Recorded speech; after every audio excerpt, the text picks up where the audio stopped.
నమస్కారం. Donald Trump నుంచి వచ్చిన ఒకే ఒక స్టేట్మెంట్ ఇప్పుడు ప్రపంచ వాణిజ్యంలో పెద్ద ప్రకంపనలు సృష్టిస్తోంది. అసలు ఆ ప్రకటన ఏంటి? మరి దాని ప్రభావం మన ఆర్థిక వ్యవస్థలపై ఎలా పడబోతోంది? పదండి వివరంగా చూద్దాం. చూశారుగా, ట్రంప్ తన నిర్ణయాలతో మరోసారి స్టాక్ మార్కెట్ను పడగొట్టడం ప్రారంభించారు అనే ఈ ఒక్క వాక్యం నిజానికి చాలా డ్రమాటిక్గా ఉంది కదా. అంటే ఈ ఒక్క స్టేట్మెంట్ రాబోయే ఒక పెద్ద ఆర్థిక సంక్షోభానికి ఒక సిగ్నల్లా అనిపిస్తోందన్నమాట. సరే, అసలు విషయంలోకి వెళ్తే ఈ 500% ముప్పు ఏంటి? ఇది ఒక కొత్త టారిఫ్ యుద్ధానికి దారితీస్తుందా? ఇప్పుడు ఒక చాలా ఆశ్చర్యకరమైన ప్రపోజల్ తెరపైకొచ్చిందండి. ఇది కొన్ని మేజర్ ట్రేడింగ్ దేశాలను టార్గెట్ చేస్తోంది. ఇదేదో చిన్న మార్పు అనుకుంటే పొరపాటే. ఇది మొత్తం గ్లోబల్ ట్రేడ్ రిలేషన్స్ని తలక్రిందులు చేసేంత పెద్ద విషయం. 500%. అవును, మీరు విన్నది కరెక్టే.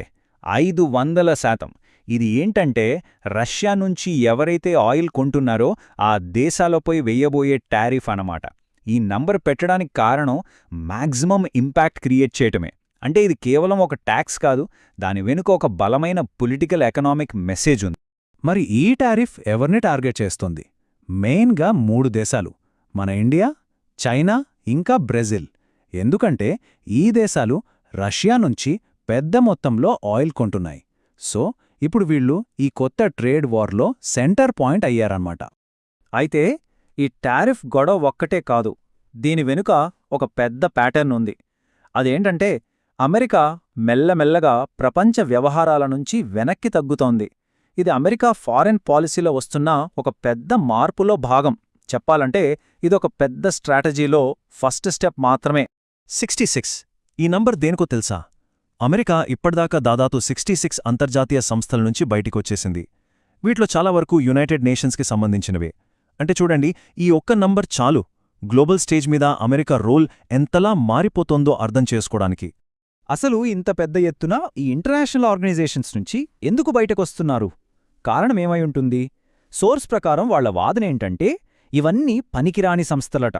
ఇవి అనవసరమైన అంతర్జాతీయ శాంతి గురించి మాట్లాడుతూ అమెరికా ప్రయోజనాలకు అడ్డుపడుతున్నాయని వాళ్లు ఫీలవుతున్నారట.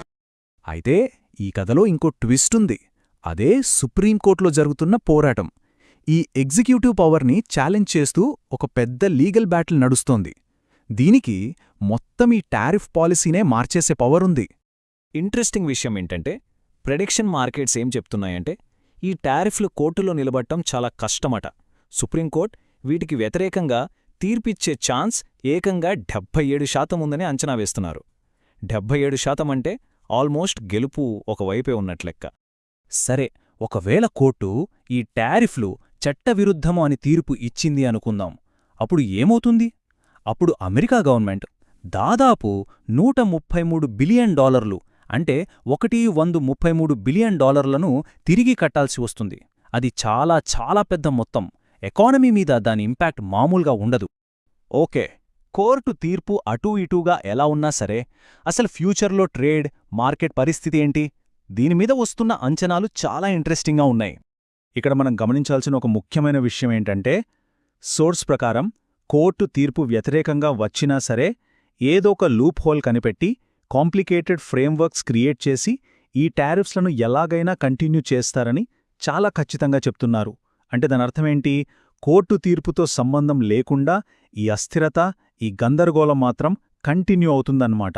మార్కెట్లకి, గ్లోబల్ ట్రేడ్కి ఈ టెన్షన్ ఇప్పట్లో తగ్గేలా కనిపించడం లేదు.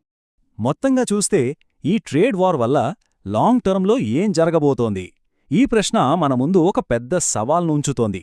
అంటే ఒకదానితో ఒకటి కనెక్ట్ అయ్యున్న ఈ రోజుల్లో ఇలాంటి వాణిజ్య అస్థిరతకు మనం చెల్లించాల్సిన అసలు వెల ఎంత?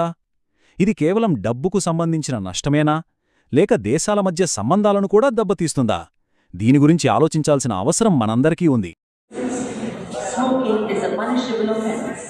कृपया गाड़ियों को प्लेटफॉर्म एवं रेल परिसर में धूम्रपान न करें। ऐसा करने पर जो